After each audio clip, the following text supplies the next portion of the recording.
નમસ્કાર મિત્રો, આપણી ગુજરાત સ્ટડીઝ યુટ્યુબ ચેનલમાં ફરી એક નવા વિડીયોમાં આપનું હાર્દિક સ્વાગત કરું છું.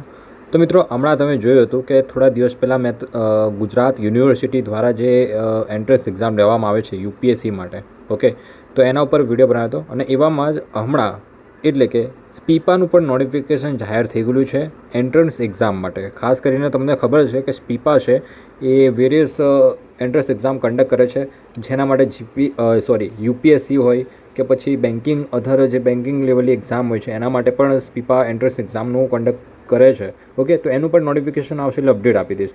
તો અત્યારે યુપીએસસી માટે એન્ટ્રન્સ એક્ઝામ માટેના ફોર્મ ભરવાના શરૂ થઈ ગયેલા છે 2025-26 માટે.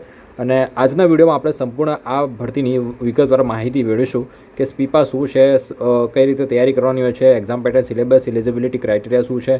ઘણા બધા લોકોને પ્રશ્ન એ રહેતો હોય છે કે આમાં હોસ્ટેલ ફેસિલિટી હોય છે કે નહીં.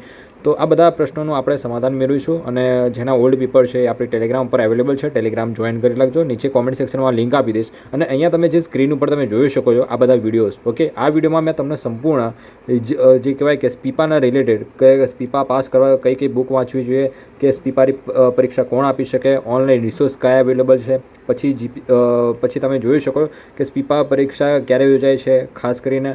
તો બધી જ માર્ગદર્શન આપેલું છે. તો આ બધા જ વિડીયોની લિંક તમને ટેલિગ્રામ ઉપરથી અપડેટ મળી રહેશે. એક આખું સેપરેટ એક કહેવાય કે પોસ્ટ બનાવીને મૂકી દઈશ ટેલિગ્રામમાં. અને ટેલિગ્રામ પરથી જ તમને આ જે ઓલ્ડ પેપર છે તો એ ઓલ્ડ પેપર પર જેટલા 10 વર્ષના છે બધા જ ઓલ્ડ પેપર અવેલેબલ કરાવી દઈશ. તો તમે જોઈન કરી શકો છો ટેલિગ્રામને. ઓકે, તો વધુ ટાઈમ વેસ્ટ કર્યા આપણે લેટેસ્ટ ભરતીની નોટિફિકેશનના આધારે માહિતી મેળવીએ. હવે મિત્રો, આ સ્ક્રીન ઉપર તમે જોઈ શકો છો કે સ્પીપાનું આ ઓફિશિયલ નોટિફિકેશન છે. અને અહીંયા તમે વાંચી શકો છો કે યુપીએસસી માટે જે પ્રશિક્ષણ વર્ગ છે એના માટેનું આ એન્ટ્રન્સ એક્ઝામ માટેનું છે. હવે તમે વાંચી શકો છો કે ક્યારથી આના ફોર્મ ભરવાના શરૂ થાય છે.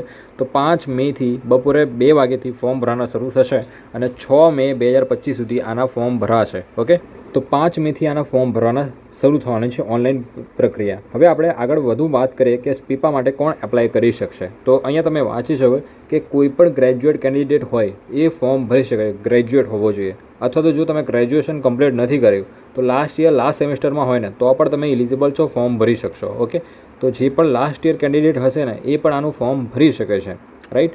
ત્યાર પછી વય મર્યાદાની વાત કરીએ તો મિત્રો, ઓછામાં ઓછા 21 વર્ષ અને વધુમાં વધુ 32 વર્ષ સુધી ઉંમર હોવી જોઈએ. ઓકે, અને બાકી તમને જે ઉંમરમાં છૂટછાટ તમને મળતી હોય છે કેટેગરી પ્રમાણે, ઓબીસી, એસસી, એસટીને 3 વર્ષ 5 વર્ષની એ પ્રમાણે તમને ઉંમરમાં છૂટછાટ પણ મળી રહેશે.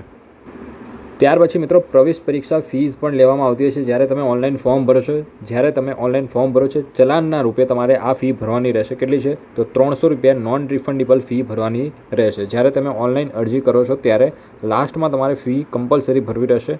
તો તમારી ફી ના રૂપે તમારી એપ્લિકેશન સબમિટ થશે, બાકી રિજેક્ટ થશે એપ્લિકેશન.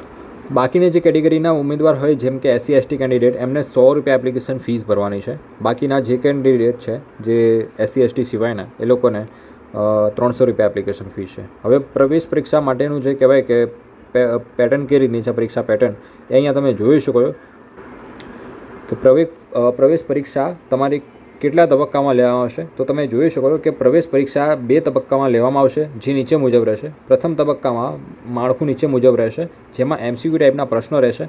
જેમાં તમે જોઈ શકો પરીક્ષાની તારીખ પણ આપેલી છે કે 20 જુલાઈ 2025 રવિવારે આ તમારી પરીક્ષા લેવાશે, એન્ટ્રન્સ એક્ઝામ. અને બંને પેપર એક જ દિવસ રહેશે.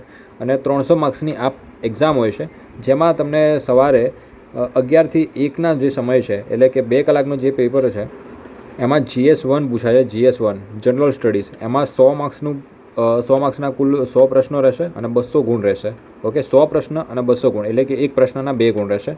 અને જે બીજું પેપર છે એ તમારું બપોરે 2 વાગ્યાથી લઈને 1 કલાકના બ્રેક લીધા પછી 2 વાગ્યાથી 15 એટલે કે 3:30 વાગ્યા સુધીનું આ બીજું પેપર રહેશે. એ 50 ગુણનું છે ફક્ત અને એના 100 ગુણ રહેશે. ઓકે, જે પેપર છે એ સી સેટનું પેપર છે, એટલે કે મેથેમેટિક્સ સંબંધિત જે યુપીએસસીમાં સી સેટનું પેપર હોય છે લગભગ મેથેમેટિક્સનો પોર્શન હોય છે, મેથેમેટિક્સ છે, રિઝનિંગ છે એના સંબંધિત. હવે મિત્રો, પરીક્ષાનું જે પ્રવેશ પરીક્ષાનું કેન્દ્ર ક્યાં છે તો અમદાવાદ છે, વડોદરા, સુરત, રાજકોટ, મહેસાણા પૈકી રહેશે. અને તેની ફાળવણી ઉપલબ્ધતાના ધોરણે કરવામાં આવશે. એટલે કે જે તમારું કહેવાય ને કે પરીક્ષાનું કેન્દ્ર, એન્ટ્રન્સ એક્ઝામનું કેન્દ્ર કહું છો, તમારું જે કહેવાય કે તમને એન્ટ્રન્સ એક્ઝામ માટેનું આ કેન્દ્ર ફાળવેલા છે. પરંતુ જે તમારું કોચિંગ ક્લાસ રહેશે એ અમદાવાદ, વડોદરા, સુરત, રાજકોટ ખાતે આમની બ્રાન્ચ આવેલી છે અલગ અલગ સ્પીપાની, તો ત્યાં તમને એડમિશન મળી શકે. બાકી તમારા પર્સન્ટેજ ઉપર અને તમારા મેરિટના ધોરણે તમને અમદાવાદ મળે છે, વડોદરા મળે છે, સુરત, એ સ્પીપા નક્કી કરશે મેરિટના ધોરણે. ઓકે, તો એ પ્રમાણે હોય છે. હવે જે MCQ ટાઈપની પરીક્ષા રહેશે તમારી એન્ટ્રન્સ એક્ઝામ, એ ગુજરાતી અને ઇંગ્લિશ માધ્યમમાં રહેશે. એટલે કે તમારું જે પેપર છે એ બાયલેંગ્વેજ રહેશે, એટલે કે બંને ભાષામાં તમને પેપર જોવા મળશે.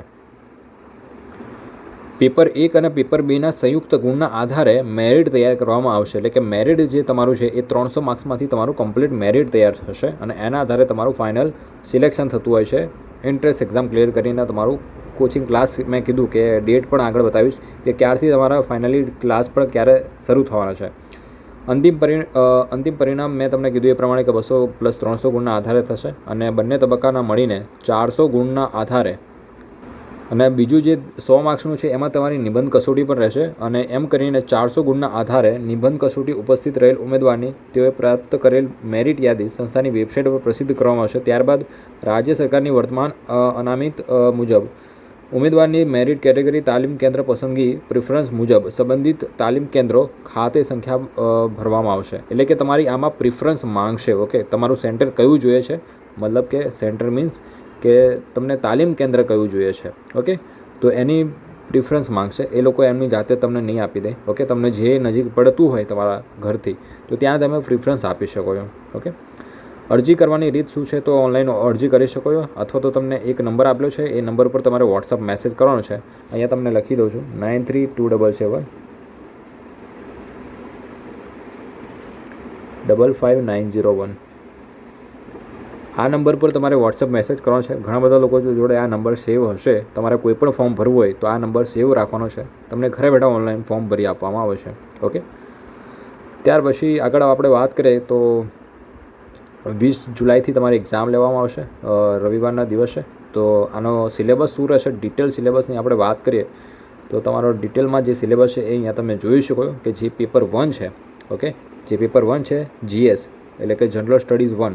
ઓકે, જે 200 ગુણનું છે, એનો સમય કંઈક એનો સિલેબસ કંઈક આ પ્રમાણે છે. એમાંથી આ ટાઈપના પ્રશ્નો પૂછાશે, જેમ કે કરંટ અફેર છે, history India and world, history of India and Indian national movement છે, રાઈટ. પછી ઇન્ડિયા એન્ડ વર્લ્ડ જિયોગ્રાફી છે. ઓકે, પછી ઇન્ડિયન પોલિટી ઇકોનોમિક છે, પછી જનરલ ઇસ્યુ છે, પછી જનરલ સાયન્સ છે, પછી સામાન્ય અભ્યાસ એટલે કે GS2માંથી ખાસ કરીને જે CSETના પ્રશ્નો પૂછાતા હોય છે, મેથ્સ ઇંગ્લિશમાંથી બેઝિકલી પ્રશ્નો પૂછાય છે, એ તમે એનો પણ સિલેબસ અહીંયા જોઈ શકો છો. તો આ પ્રમાણે અહીંયા એનો સિલેબસ આપેલો છે. બાકી આના પર કઈ રીતે કઈ બુક જરૂરી બને છે તૈયારી માટે, કઈ બુક વાંચવી જોઈએ, કેવી એક્ઝામ સ્ટ્રેટેજી છે, બધું એના ઉપર. હોસ્ટેલની ફેસિલિટીઝ શું છે, આમાં હોસ્ટેલની ફેસિલિટીઝ પણ તમને મળતી હોય છે. એના રૂપે કંઈક ડિપોઝિટ તમારે પે કરવાની હોય છે, 5 થી 10 હજાર રૂપિયા ડિપોઝિટ, જે તમે તાલીમ કેન્દ્ર છોડ્યા પછી તમને એ ડિપોઝિટ છે એ પાછી મળી જતી હોય છે. ઓકે, તો હોસ્ટેલની પણ ફેસિલિટી હોય છે મિત્રો. આ વખતે પણ હોય છે, હર વખતે હોય જ છે. ઓકે, તો જે પણ લોકોએ ગુજરાત યુનિવર્સિટીમાં ફોર્મ ભર્યું હોય તો એ લોકો આનું પણ ફોર્મ ભરી શકે છે. ઓકે, તો બંનેના ફોર્મ ભરી શકે છે. પછી તમારું જ્યારે ફાઇનલ સિલેક્શન થાય પછી તમારા ઉપર ડિપેન્ડ કરે છે કે તમારે સ્પીપા જોઈન કરવું છે કે ગુજરાત યુનિવર્સિટી જોઈન કરવાનું છે. ઓકે, તો એ તમારી ઉપર ચોઈસ રહેશે. બાકી તમે બંનેના ફોર્મ ભરી શકો છો. જો આના સિવાય ડાઉટ હોય તો કોમેન્ટ સેક્શનમાં કોમેન્ટ કરીને પૂછી શકો છો. તો મળે નેક્સ્ટ વિડીયોમાં. આજે વિડીયો પર તો આટલું જ.